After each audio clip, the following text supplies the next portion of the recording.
என்னை வாழ்த்தின எல்லாருக்கும் நன்றி. எனக்கு இவ்வளோ பெருமையும் மரியாதையும் கொடுத்த அழகவன் சார் குடும்பத்துக்கு ரொம்ப ரொம்ப நன்றி. எனக்கு தேசிய விருது வாங்கினதை விட ரொம்ப சந்தோஷம் எல்லாரும் எனக்கு வாழ்த்து சொல்றது தான். இந்த வாழ்த்து சொல்றதுல நான் ரொம்ப சந்தோஷமாயி இப்ப எனக்கு எல்லா வருஷமும் தேசிய விருது வாங்கணும் போல ஆசை வந்துருச்சு. ரொம்ப ரொம்ப நன்றி.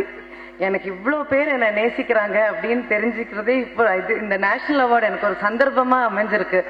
எவ்வளோ பேர் என் மேல ஆசை வச்சிருக்காங்க, எவ்வளோ பேர் என் வெல்விஷர்ஸ் இருக்காங்க. ரொம்ப ரொம்ப சந்தோஷமா இருக்கு. இப்படி ஒரு பொசிஷன் எனக்கு கொடுத்தது இறைவனுக்கு நன்றி. ராரா படம் எனக்கு ரொம்ப நெருங்கின ஒரு குடும்பத்தில் இருக்கிற ஒரு படம். அதனால எனக்கு இப்ப விஜய் சொன்ன மாதிரி எனக்கு பாராட்டி சொல்றதை விட படம் நல்லா வரணுமே கடவுளே அப்படிங்கிற வேண்டுதல் தான் அதிகமா இருக்கு. உதயா ரொம்ப நல்லா வரணும், நல்லா இறைவனை பிரார்த்திக்கிறேன். அப்புறம் என்னுடைய கணவர் ஒரு அருமையான கெட்டப்ல இருக்காரு, எனக்கு அது ரொம்ப பிடிச்சது. அவர் நேஷனல் அவார்டு வாங்கினதை பத்தி பேசுறாரு. இன்னைக்கு இந்த பொசிஷன்ல நான் இருக்கேன்னா அதுக்கு 100% அவர் தான் காரணம். ஏன்னா எனக்கு கல்யாணம் ஆனதுக்கு அப்புறம் நடிக்கணுங்கிற எண்ணமே கிடையாது. என்னை நடிக்கணும்னு சொல்லி எனக்கு என்கரேஜ் பண்ணி என்னை ஃபுல்லா சப்போர்ட் பண்ணி எல்லா விஷயத்திலும் எனக்கு கூடயே நிக்கிறது அவர் தான். அதனால எனக்கு இப்போ நான் என்ன அச்சீவ் பண்ணிருக்கேனோ அதுக்கு 100% அவர் தான் காரணம். அவருடைய குணம் தான் அவருக்கு கிடைச்சிருக்கிற நேஷனல் அவார்டு. அவர் எனக்கு கிடைச்சிருக்க நேஷனல் அவார்டு அவருக்கு கிடைக்கணும்னு நினைக்கிற மாதிரி அவரோட குணம் எனக்கு கிடைக்கணும்னு நான் நினைக்கிறேன். இவ்வளோ நல்ல ஒரு சந்தர்ப்பம் எனக்கு கொடுத்ததுக்காக அழகப்பன் சார் குடும்பத்துக்கு நன்றி. இந்த படம் ரொம்ப நல்லா வரணும். இந்த படத்துடைய டீமுக்கு என்னுடைய வாழ்த்துக்கள். இந்த படம் நல்ல பெரிய ஒரு சக்சஸ் இருக்கணும் அப்படின்னு நான் இறைவனை பிரார்த்திக்கிறேன். நன்றி. சினிமாவில் முதல் வாய்ப்பு அப்படிங்கிறது ரொம்ப மிக முக்கியமானது. எனக்கான முதல் வாய்ப்பு ஏஎல் அழகப்பன் சார் அவர்கள் மூலமாக தான் எனக்கு நடந்தது. பீச்சில் ஆர்பி சௌத்ரி சாரும் ஏஎல் அழகப்பன் சாரும் டெய்லி வாக்கிங் வருவாங்க. நான் வடபழனிலேருந்து கிளம்பி ரெடியாக போய் சாரோட கார் பக்கத்துலேயே நின்றுட்டு இருப்பேன். ஒரு 30 நாள் தொடர்ந்து நின்னேன். டார்ச்சர் யாரும் அந்த போய் டெய்லி கார்கிட்டே நிற்கிறானே. எங்கள் உறவினர் ஒருத்தர் மூலமாக தான் அது தெரியும். சொல்லி சரி இவர்கிட்ட எப்படி அப்படின்னா, நான் இப்போ படம் பண்ணலப்பா, நீ லேட்டாக பாருன்ட்டாரு. அப்பயும் நான் அவரை விடுறதா இல்லை. பயங்கரமாக டார்ச்சர் பண்ணி நானே ஒரு ஆர்வ கோளாறுல ஒரு 14 சிறுகதைகளை எழுதி நெஞ்சுக்குள்ளேன்னு ஒரு புத்தகத்தை போட்டு இவரை எப்படியாவது மடைக்கணும்ன்ட்டு போய் ஒரு நாள் நீ இனிமே வராத, நான் இப்போ படம் பண்ணல லேட்டாக வான்ட்டாரு. மீண்டும் ஒரு 30 நாள் கழிச்சு போய் அங்கேயே நின்னேன். உன்னதான் நான் அப்புறமா பாரு, நான் இப்போ படம் பண்ணுறது இல்லைன்னு சொன்னேனே அப்படின்னு சொன்னார். இல்லை சார், நீங்கள் முதல்ல அதை பாருங்க சார்ன்னு சொன்னேன். என்னடா பார்த்தா கையில் ஒரு ஆர்வ கோளாறாக எழுதின புத்தகம் தான். வாங்கி படித்து பார்த்து, இல்லை சார் இதை நீங்கள் வெளியிட நீங்கள் வரணும் அப்படின்னு ஒரு கொக்கி போட்டேன். நீ படித்து பார்த்துட்டு சொல்லுங்கள் சார் அப்படின்னா அவர் போய் படித்து பார்த்துட்டு சரி சிரிச்சுக்கிட்டே சரி நான் வர்றேன் போ அப்படின்னு சொல்லிட்டாங்க. யதார்த்தமாக அது வெளியிடுற அன்னைக்கு அவருக்கு உடம்பு சரியில்லை. நான் சினிமாவுக்கு புதுசு வேற, பயங்கர ஆர்வ கோளாறுல இருக்க ஒரு காலகட்டம். நான் எல்லாத்தையும் ஏஎல் அழகப்பன் சார் வர்றாருன்னு சொல்லி பத்திரிகை இன்விடேஷன்லாம் கொடுத்துட்டேன். சொந்தக்காரங்க எல்லாம் வந்துட்டாங்க. ஆனால் அவர் உண்மையில உடம்பு சரியில்லை. பயங்கரமாக பயம் வந்துச்சு. அந்த உடம்பு சரியில்லாத பையன் அங்கே மேடையில் என்ன வாழ்த்திட்டு போனார். வாழ்நாளில் மறக்க முடியாத நாள் அது.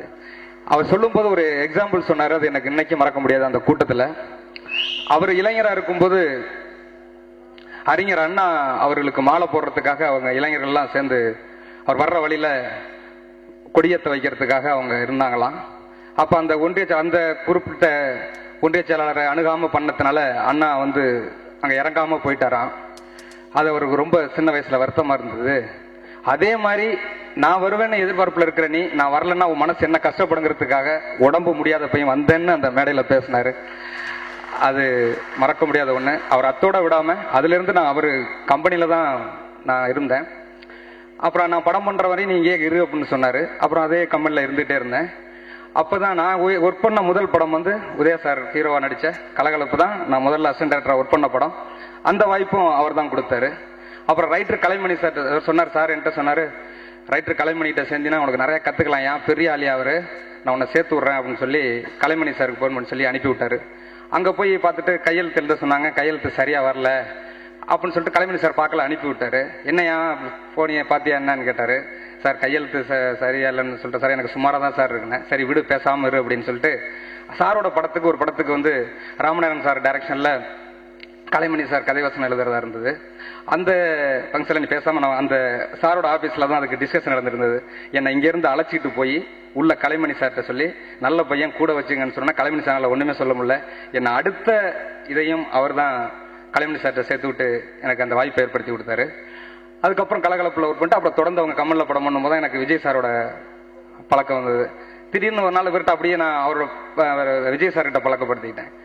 விஜய் சார்ட்ட பழக்கப்படுத்தி அப்படி இருக்கும்போது திடீர்னு ஒரு நாள் ஆபீஸ்க்கு வந்து ஆயுத பூஜை இந்த மாதிரி முக்கியமான நாளைக்கு சார் வருவார். திடீர்னு பார்த்தா நான் விஜய் சாரோட பார்த்தா என்ன நீ இங்கே இருக்க அப்படின்னாரு. இல்லை சார் சார் படம் பண்ண போறாரா அதான் சார் கூட இருக்கேன் அப்படின்னு. விஜய் சாரை கூப்பிட்டு சார் அழகப்பன் சார் சொன்னாரு நல்ல பையனா கூட வச்சுக்கடா அப்படின்னு சொல்லி சொன்னாரு. நான் அதுல இருந்து விஜய் சார் கூட டிராவல் பண்ண ஆரம்பிச்சேன். என்னோட ஒட்டுமொத்த பிகினிங் ஸ்டேஜும் அவங்க குடும்பத்தை சார்ந்துதான் இருந்திருக்கு. அது உதய சார் வந்து அப்பையில இருந்து சொல்லுவாரு, நீ படம் வந்து லேட்டா கூட பண்ண சார் இருக்கணும், அவசரப்படாத, நல்ல படமா கமிட் பண்ண, ரொம்ப அமைதியா பண்ண, ரொம்ப வருஷம் ஆனா கூட பரவாயில்லன்னு சொல்லி என்னுடைய சின்ன சின்ன அசைவுகளை கவனிச்சு எனக்கு ஆலோசனை வழங்கினதுல வந்து உதய சாரோட பங்கு. சின்ன சின்ன டிசைன் அந்த கலவாணியோட பிகினிங் ஸ்டேஜ்ல இருந்து என்னை ஃபாலோ பண்ணி எனக்கு அவ்வளவு ஆலோசனைகள் வழங்கியிருக்காரு. நான் ஒட்டு மொத்தமா அவங்க குடும்பத்துக்கு நான் கடமைப்பட்டிருக்கேன். அதை தாண்டி ஒரு விஷயம், இப்ப கலவாணி ரிலீஸ் ஆன அடுத்து மதராசப்பட்டினம் பக்கத்துல ரிலீஸ் ஆச்சு. உண்மையில எனக்கெல்லாம் அந்த பெருந்தன்மை இருக்குமான்னு தெரியல. எங்க டைரக்டர் விஜய் சார் போன் பண்ணி, ஏமா விளம்பரம்லாம் சரியா வர மாட்டேங்குது, யார் என்ன ஃபாலோ பண்றீங்க நீங்க அப்படின்னு சொல்லிட்டு அவரே ஒரு விளம்பர உங்கள்கிட்ட அலமேலுங்கிற ஒருத்தவங்கள்ட்ட சொல்லி, நீங்க கலவாணி படத்துக்கு என்ன பண்ணணுமோ பண்ணுங்க, நான் பணம் கூட நான் பின்னாடி நான் இது பண்ணி தர்றேன், ஆனா அதை நிறுத்தாதீங்கன்னு சொன்னாரு. அது ஈக்குவலா ஒரு சாதாரண டைம்ல சொல்லலாம். ஆனா அவர் படமும் ரிலீஸ் ஆகிருக்கிற ஒரு கட்டத்துல நான் ஜெயிக்கணும்னு நினைச்சாங்க. ஆரம்பத்துல இருந்து நான் ஜெயிக்கணும்னு நினைச்சேன். அழகப்பன் சார் ஜெயிக்கணும்னு நினைச்சாரு, அவர் உதய சார் ஜெயிக்கணும்னு நினைச்சாரு, விஜய் சார் ஜெயிக்கணும்னு நினைச்சாரு.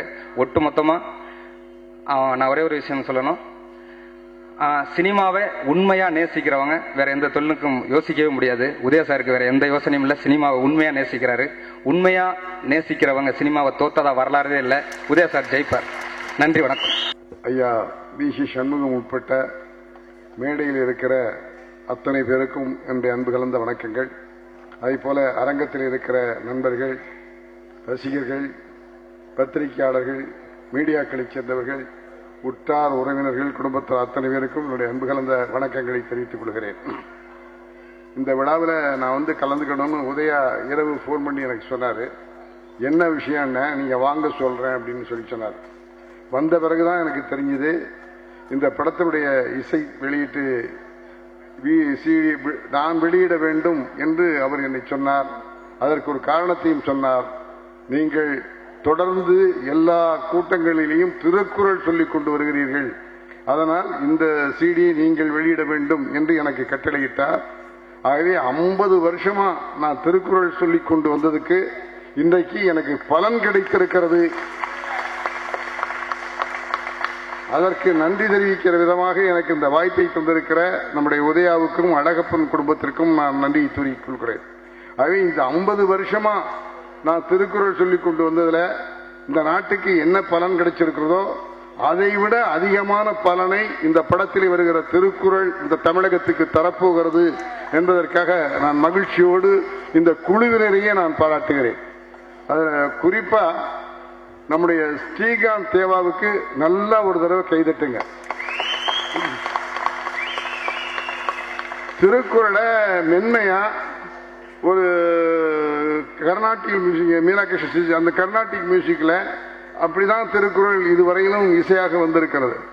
அந்த இசையை தாளத்தோட மக்கள் கேட்கிற மாதிரி அந்த இசையமைத்து தந்திருக்கிற நம்முடைய ஸ்ரீகாந்த் தேவாவுக்கு நம்முடைய பாராட்டுக்கள். ஆகவே அந்த திருக்குறளையும் நம் மக்கள் வரவேற்கிற அளவுக்கு இசையாக அமைக்க முடியும் என்று நிரூபித்திருக்கிற நம்முடைய ஸ்ரீகாந்த் தேவாவுக்கு இன்னொரு தடவை கைதட்டுங்க.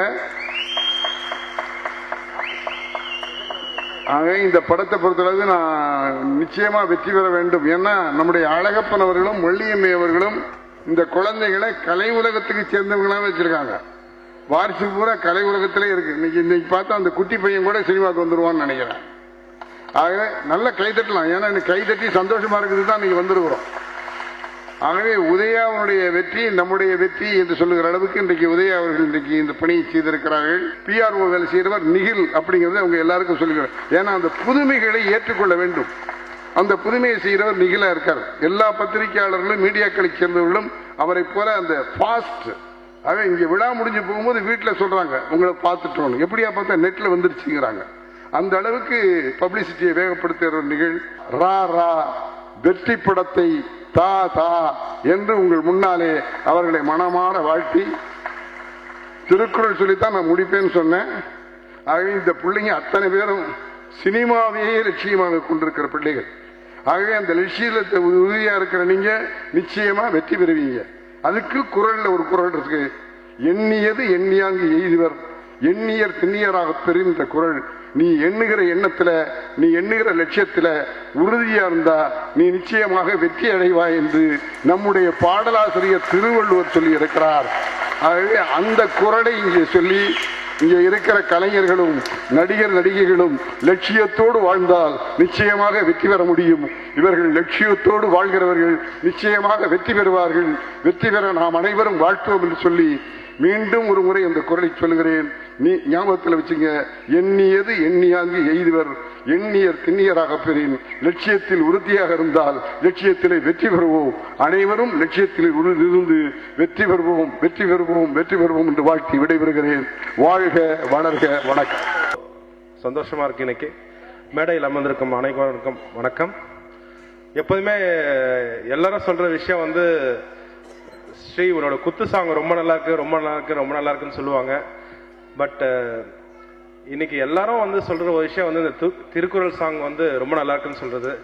அதுக்கு வந்து மிக மிக பெரிய நன்றி வந்து நம்ம ஸ்டான்லி டைரக்டருக்கு வந்து ரொம்ப மிகப்பெரிய நன்றி சொல்லணும். அவருக்கு ஒரு மிகப்பெரிய கரகோஷம் கொடுங்க.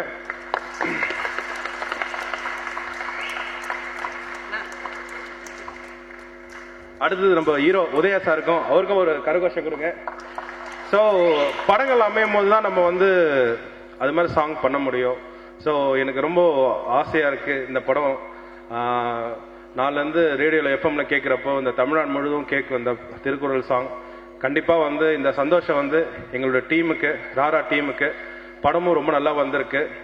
ஸோ எல்லாரும் பேச வேண்டியது இருக்குது. அதனால் நான் இந்த உரையை முடிச்சுக்கிறேன். நன்றி, வணக்கம், தேங்க்யூ. என்னை வாழ்த்து